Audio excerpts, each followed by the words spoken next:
She used to say that falling in love with him felt like finally exhaling after holding her breath for years. Like everything before him had been preparation. Like he was the answer to a question she hadn't even known she was asking. His name was Nathan Cole. He was 34 years old, tall, dark-haired, quiet in the way that made you lean closer when he spoke. He had a slow, warm smile that reached his eyes every single time. He cooked dinner on Sunday evenings. He remembered the names of her friends. He left small notes on the kitchen counter that said nothing important, just that he was thinking of her. Her name was Sophie Reeves. She was 31 years old, a landscape architect who worked with her hands and loved the smell of rain. She had spent most of her 20s believing that love was something that happened to other people, the kind of people who had the patience for it. Nathan made her believe otherwise. They met at a coastal farmer's market on a Saturday morning in June. He was buying coffee. She was buying tomatoes. He said something that made her laugh. She could never quite remember what it was afterward. Just that she laughed and he looked pleased with himself, and somehow they ended up talking for 2 hours beside a flower stall. 6 months later, they were living together in a small white house 3 blocks from the ocean in Carmel, California. 8 months after that, she found something in his jacket pocket that she was never supposed to find. And the man she had built her entire future around simply ceased to exist. Not because he died, because he had never really been real at all. The first 14 months were the happiest of Sophie Reeves' life. And she knew it at the time. That was the thing she came back to again and again in the months that followed. She had known it while it was happening. She had not taken it for granted. She had looked at her life and at Nathan and at the White House with the ocean 3 blocks away, and she had thought, quietly, privately, the way you think things you are almost afraid to say out loud, this is it. This is the one. Nathan Cole was a freelance marine consultant. He traveled occasionally, sometimes for a week at a time, to advise on environmental impact assessments for coastal development projects up and down the California coast. The work was specialized and well paid, and he was clearly good at it. Sophie never had cause to question it. He was attentive without being suffocating, affectionate without being performative. He had opinions, and he shared them. He had humor, and he used it well. He had friends, a loose network of people she met gradually and liked. He met her mother at Thanksgiving and charmed her completely within 20 minutes, which Sophie had privately believed was impossible. He was, by every measure that Sophie had ever applied to the men in her life, perfect. And perfection, she would later tell the detective assigned to her case, should have been the first warning sign. Because nobody is perfect. Not really. Everybody has something. Nathan Cole had something. She just didn't know what it was yet. February, a Tuesday. Nathan was away on one of his consulting trips. This one to Monterey, he had said, for 3 days. Sophie was working from home, her drafting table covered in landscape plans for a garden project in Pacific Grove. It was raining. She went to the hallway closet to find a sweater and pulled out Nathan's gray wool jacket by mistake, the one he usually wore on cool evenings when they walked along the waterfront. She was about to hang it back up when something fell from the pocket onto the hallway floor. A receipt. She picked it up automatically, the way you pick up anything that falls. It was a hotel receipt, the kind printed on thin thermal paper that fades at the edges. The hotel was called the Oceanside Inn. The date on the receipt was 3 weeks earlier, a Saturday in January, when Nathan had told her he was visiting his college friend Marcus in San Francisco. The hotel was not in San Francisco. It was in a small town called Cambria, 90 miles south of Carmel. Sophie stood in the hallway for a long time holding the receipt. Then she took out her phone. She searched for the Oceanside in Cambria, a small coastal hotel, quiet, private, the kind of place couples went for weekends. She put her phone face down on the hallway table. She hung the jacket back up. She went back to her drafting table. She did not work for the rest of the day. She just sat there listening to the rain. Sophie Reeves was not the kind of person who confronted things immediately.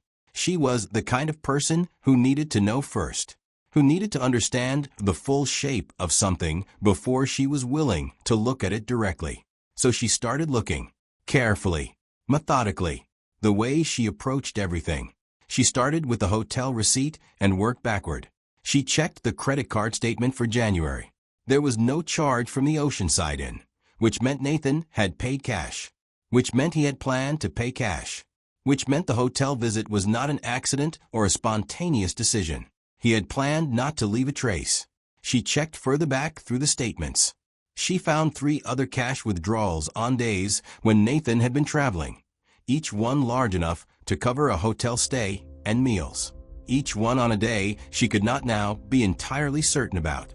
She went through his emails, not something she had ever done before, not something she had ever felt she needed to do. He had left his laptop open on the kitchen table that morning before he left.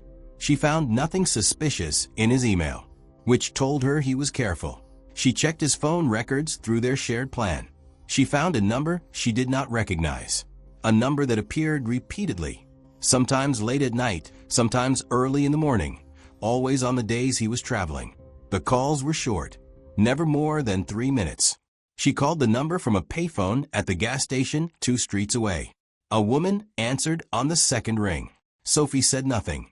The woman said hello twice and then hung up. Sophie drove home and sat in the car in the driveway for 45 minutes. Then she went inside and started cooking dinner as if nothing had happened, because Nathan was coming home the next morning, and she had decided she needed to know more before she said anything at all. Nathan came home on Wednesday morning with coffee from the good place on Ocean Avenue and a small bunch of yellow flowers he had stopped to buy at the roadside stall they both liked. He was warm. He was easy. He kissed her and asked about her project and listened to her answer and made her laugh twice before noon. Sophie watched him. She watched the way he moved through the house they shared, the way he put his bag down in the same corner he always used, the way he washed his hands before touching anything in the kitchen, a small habit she had always found endearing. She watched and she thought about the hotel receipt. She thought about the phone number. She thought about the woman's voice. And she looked at Nathan Cole, this man she had built her entire future around, this man whose small notes she still kept in the drawer of her bedside table. And she felt something she had never felt in 14 months of loving him. She felt afraid. Not afraid of him. Not yet. Afraid of what she was about to find out.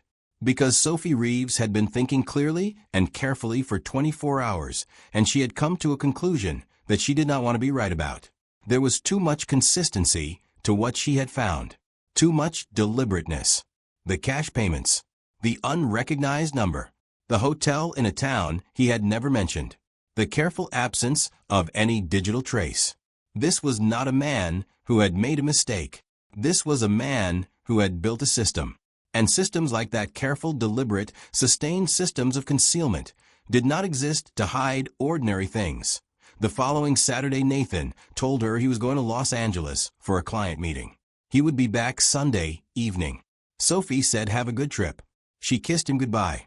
She watched his car disappear down the street. Then she got in her own car and drove south.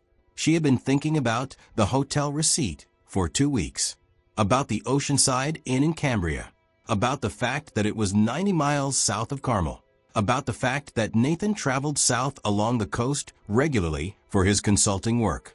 She had a theory. She needed to know if she was right. She parked across the street from the Oceanside Inn at 11 in the morning, and she waited.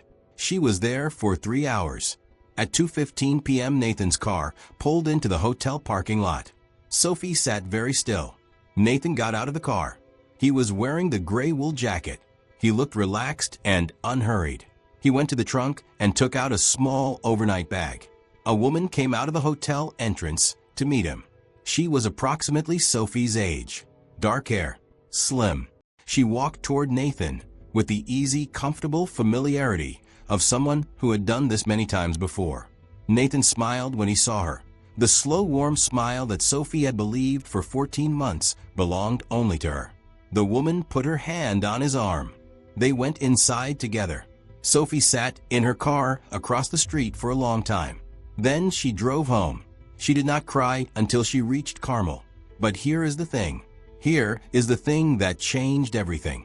When she got home, she sat down at her laptop and typed the woman's name into a search engine.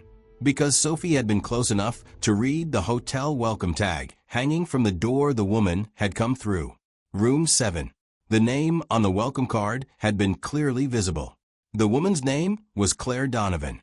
And when Sophie typed Claire Donovan's name into a search engine, just her name, just to understand who this woman was, the first result that appeared was a missing persons report.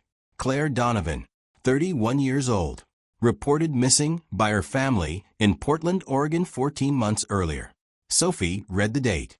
The missing persons report had been filed 6 weeks after she and Nathan first met at the farmer's market. She read it again. She read it a third time. Then she picked up her phone and called the police. Detective Aria Cross of the Carmel Police Department was 38 years old, lean and precise, with short natural hair and dark watchful eyes that missed very little. She had been working homicide and missing persons for 11 years. She listened to Sophie Reeves for 40 minutes without interrupting. Then she asked 3 questions. How long had Sophie known Nathan Cole? Had she ever met any of his family? Did she know where he was right now? Sophie answered all 3. 14 months. No family. He had told her he was estranged from them, that it was complicated, that he would explain it properly one day. And right now, at the Oceanside Inn in Cambria, with a woman named Claire Donovan who had been reported missing for 14 months. Detective Cross thanked Sophie for coming in.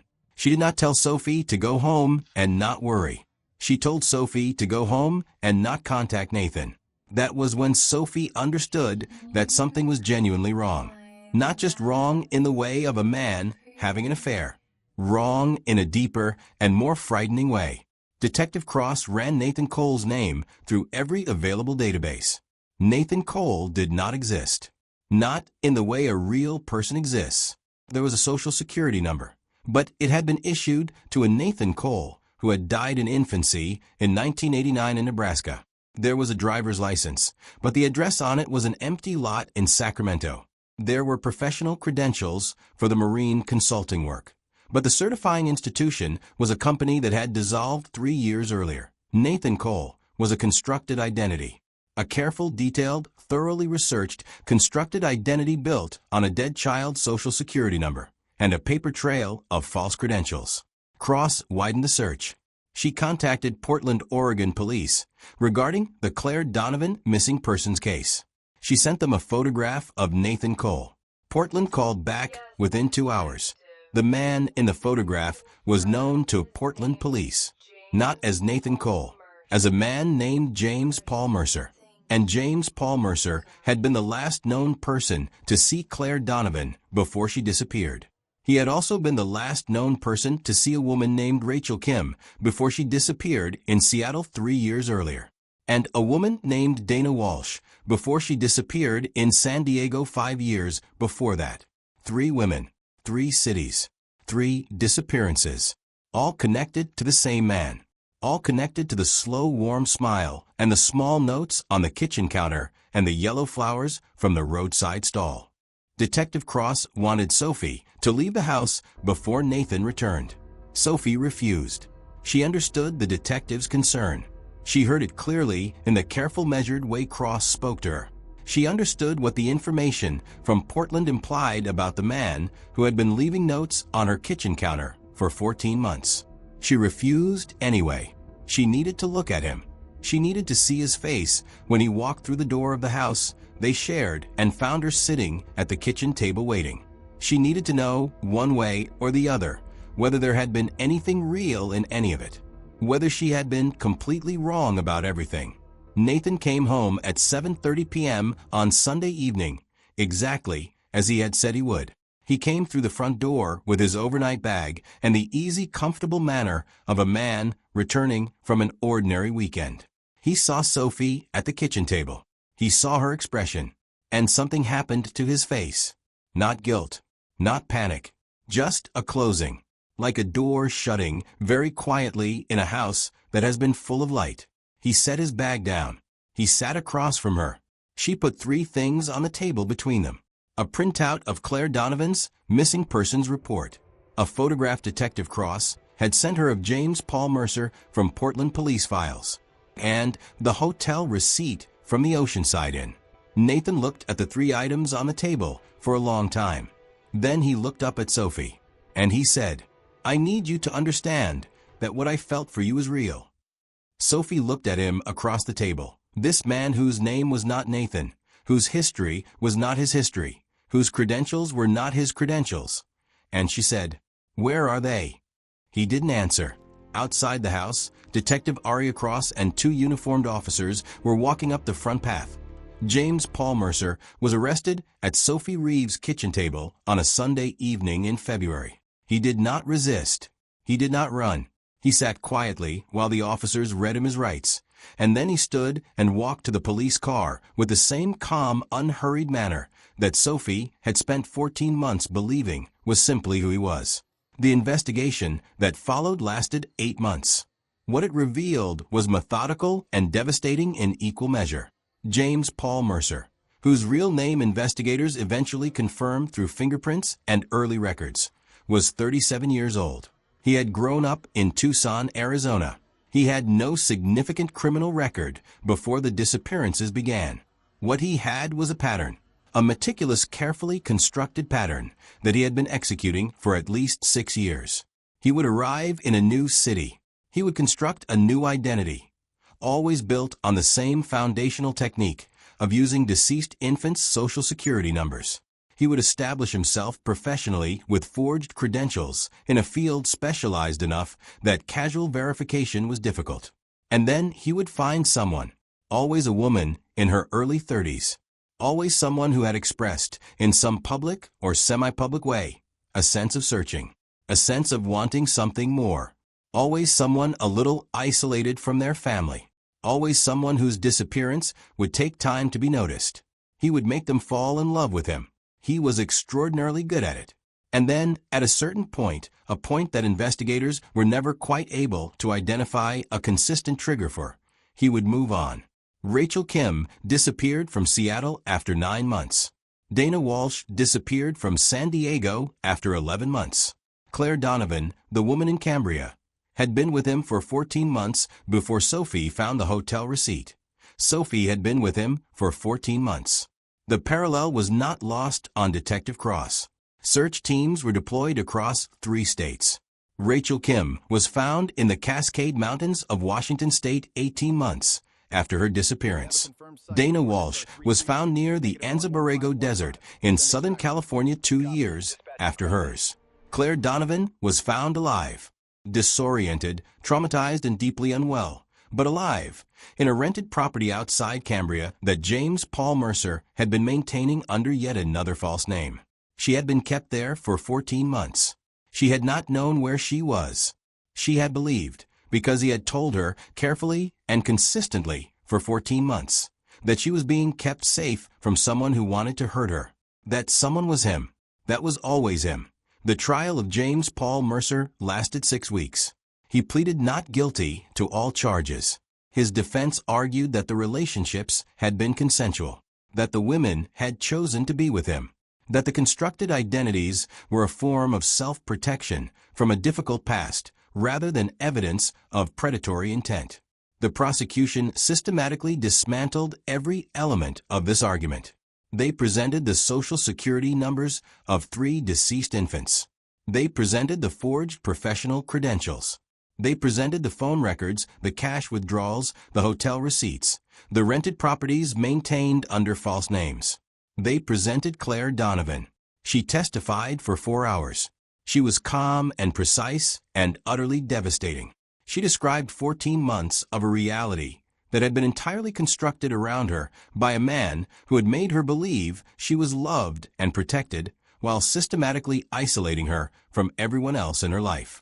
She described the day she finally understood what was actually happening. She described looking at him across a room and realizing that the man she had built her entire understanding of reality around was not real, that the name he had given her was not his name, that the history he had shared with her was not his history. She said, "The most frightening thing was not what he did.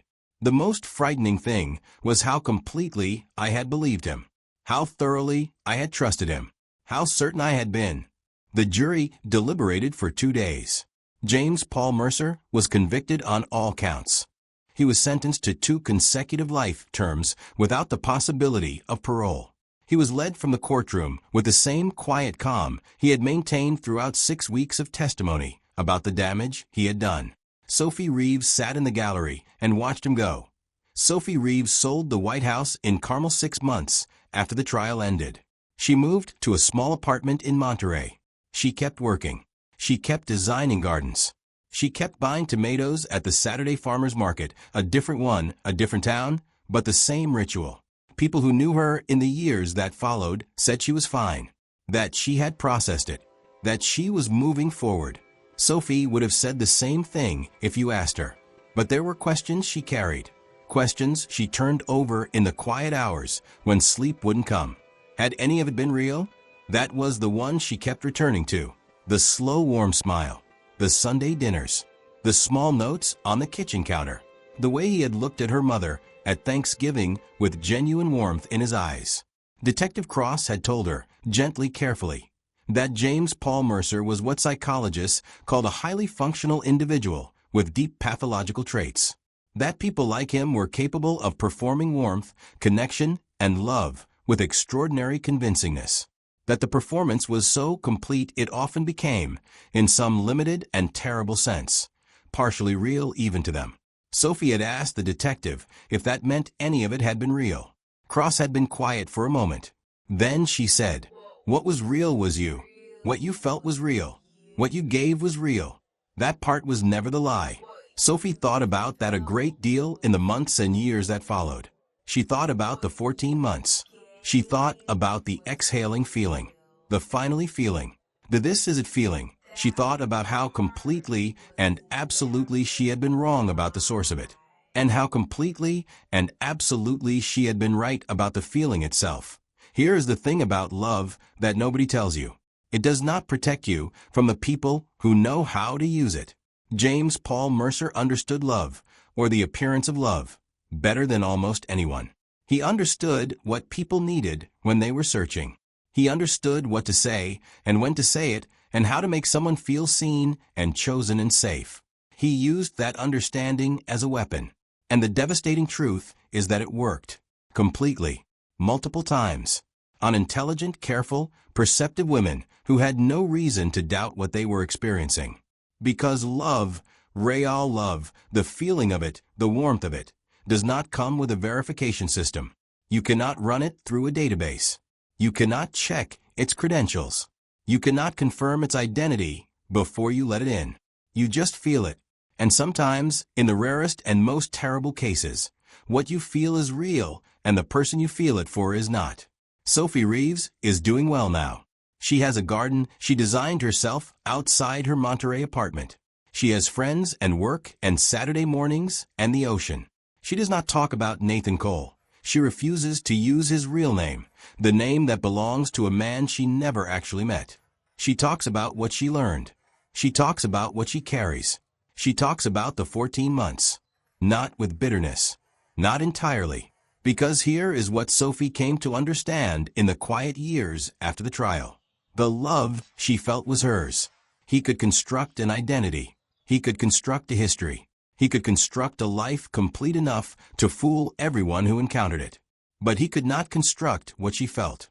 That was hers. He never had access to it. Not really. And he never will. Claire Donovan is rebuilding. Slowly and with difficulty and with the help of people who knew her before, her family, her friends. The life she had before a man with a slow warm smile and a constructed name walked into it. Rachel Kim's family received answers they had been searching for 2 years. Dana Walsh's family received answers too. Late. Insufficient. The kind of answers that close a legal chapter without closing anything else. James Paul Mercer is in a federal correctional facility in Arizona. He does not give interviews. He has never explained himself publicly. He has never named a motive. He has never acknowledged, in any public forum, that what he did was wrong. He sits quietly, the way he always sat, with that same unreadable calm. Somewhere in that facility, in a cell that is nothing like the White House 3 blocks from the ocean, is the answer to the question Sophie still turns over in the quiet hours. Was any of it real? We don't know. We may never know. But we know this. Sophie Reeves is at a farmer's market on a Saturday morning buying tomatoes. She is doing just fine. And she is nobody's last person. Not anymore. That if this story stayed with you, if it moved you, please like, subscribe, and share it with someone you trust. Home of Mystery is here every week with stories that make you think, feel, and question everything you thought you knew. Until next time, trust carefully, love fiercely, and always, always pay attention to what doesn't add up.